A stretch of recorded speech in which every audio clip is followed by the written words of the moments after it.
স্থান লাচিত নগৰ। অনিল নগৰ নহয়, যেন অনিল সাগৰ। ৰুক্মিণী গাঁও, হাতীগাঁও। ভঙাগড়, গণেশগুৰি। গুৱাহাটী নহয়, নৰকতহে যেন আমি আছো। নালাগে, একদম নৰকত আছো আমি। গুৱাহাটীত থাকা বুলি মই গুৱাহাটীত থাকা বুলি আপুনি ক'বই নোৱাৰে। গুৱাহাটীত থাকা বুলি ক'ব নোৱাৰে, আপুনি নৰকত থাকা বুলিয়ে ক'ব লাগিব। আৰু এয়া সেই নৰকৰ দৃশ্য। ৰাজপথত নহয়, যেন এখন বোৱতী নৈ। নৰক যন্ত্ৰণাত এনেদৰে চট ফটাবলগীয়া হৈছে এওঁলোকে। হাতত চেণ্ডেল লৈ ক'ৰবাত একাঠু আৰু ক'ৰবাত এবুকু লেতেৰা গেলা পানী ফালি আগুৱাই যাবলগীয়া হৈছে এতিয়া ৰাজধানী চহৰৰ নাগৰিকে। গুৱাহাটী উন্নয়ন দপ্তৰৰ মন্ত্ৰী অশোক সিংহল ডাঙৰীয়া, গুৱাহাটী পৌৰ নিগমৰ মেয়ৰ মৃগেন শৰণীয়া আৰু গুৱাহাটী উন্নয়ন প্ৰাধিকৰণৰ বিষয়ে দেখি নোপোৱা দৃশ্যবোৰ আমি NKTVয়ে দেখুৱাব বিচাৰিছোঁ আপোনালোকক। চকু দুটা ভালদৰে মেলি চাওক এইসমূহ দৃশ্য। গুৱাহাটীত কৃত্ৰিম বানৰ পিছতেই অন্তৰ্ধান মন্ত্ৰী অশোক সিংহল। অশোক সিংহৰ কথাটো বেলেগ, কিন্তু আমাক অশোক সিংহ আৰু আমাৰ নিচিনা মানুহক চাব আহিব নেকি? অশোক সিংহৰ হেৰি ভিতৰত আমি সেইবিলাক চিনি নাপাওঁ ভাই। অশোক সিংহ কোনবা কোন, কিন্তু আমাৰ এতিয়া বানপানী হৈছে, আমি পানীৰ তলত আছোঁ। ঘৰৰ ভিতৰত আপোনাৰ এক আঁঠু পানী, চোতালত পৰিছে এক ফেৰা পানী, ওলাই আহিলে মানে এক কঁকাল পানী। পানী বহুত পানী, একে ঘৰৰ ভিতৰে চিতৰে পানী। আৰু এয়া অনিল নগৰ, লাচিত নগৰ, ভঙাঘৰৰ দৃশ্য।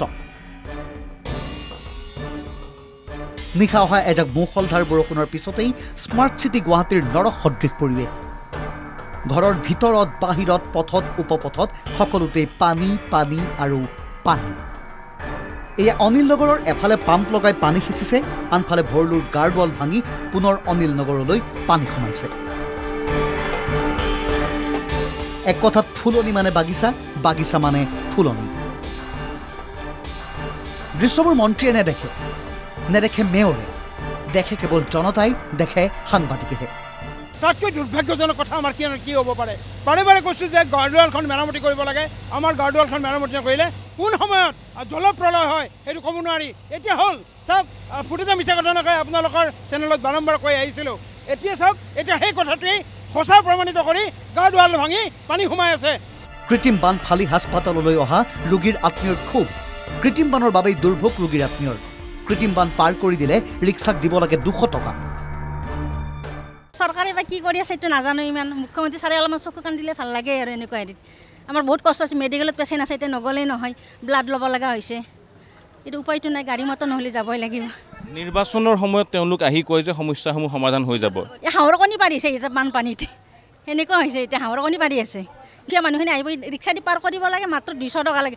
এইখিনি জেগাত 200 টকা এটা পেচেণ্ট এটা আনি পেলাই দিব পাৰি নেকি? এতিয়া আমি মেডিকেলে গৈছোঁ, এতিয়া গাড়ীও নাহে, কেনেকৈ যাওঁ? খোজকাঢ়ি আহি আছোঁ লাহে লাহে। ধাৰাবাহিক বাতৰি সম্প্ৰচাৰৰ পিছত কৃত্ৰিম বান চাবৰ বাবে ওলাই আহিল DC ছাৰ। ছাৰে ক'লে ধাৰাসাৰ বৰষুণ হোৱাৰ বাবেই গুৱাহাটীত পানী হৈছে, গতিকে বিভাগৰ ভুল নাই। এইবাৰীটো এনেকুৱা হৈ গ'ল য'ত ব্ৰহ্মপুত্ৰও ওপৰত আছে, বৰলু বাহিনী আমাৰ যিমান নৈখন আছে য'ত আমি ড্ৰেইনটো খালী কৰোঁ, সেইবিলাক চব ডেঞ্জাৰ লেভেলৰ ওপৰতে চলি আছিলে, যাৰ কাৰণে পানী ওলোৱাটো টাইম লৈ আছে। স্লুইচ গেটবিলাক বন্ধ আছে, যিমান পাম্প আছে চব চলিও আছে। তথাপিও এই চব নৈখনৰ পানী একেবাৰে ডেঞ্জাৰ লেভেল ওপৰ হোৱাৰ কাৰণে অসুবিধাটো বেছি হৈছে। আৰু কিমান কম, কিমান শুনিব গুৱাহাটীৰ কৃত্ৰিম বানৰ গাথা। কৈ থাকিলে উৰকে নপৰিব, কিন্তু গাহে নলৰে গড়ৰ ছালৰ দৰে হৈ পৰা বিয়াগুম বিভাগকেইটাৰ। লৰচৰেই নকৰে নিজকে গড় বুলি অনুভৱ কৰা বিষয়া মন্ত্ৰীয়েও। যিখন চহৰৰ কৃত্ৰিম বান চাবৰ বাবে মন্ত্ৰীয়ে ব্যৱহাৰ কৰে হেলিকপ্টাৰ, তেনে ক্ষেত্ৰত কৃত্ৰিম বান ৰোধ হোৱাটো কেনেকৈ সম্ভৱ এইখন চহৰত? Bureau report, NKTV+।